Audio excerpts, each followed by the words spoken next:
L'obiettivo era quello di coinvolgere tutti gli stakeholders del territorio, siamo riusciti.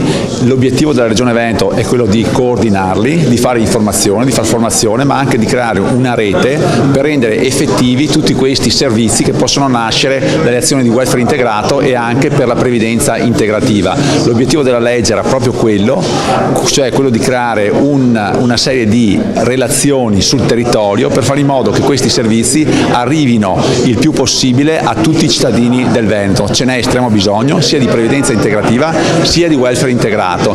Da oggi la Regione Veneto deve mettere in ordine tutti questi contatti e creare questa rete di sinergie che porta a risposte concrete per tutti i cittadini del territorio.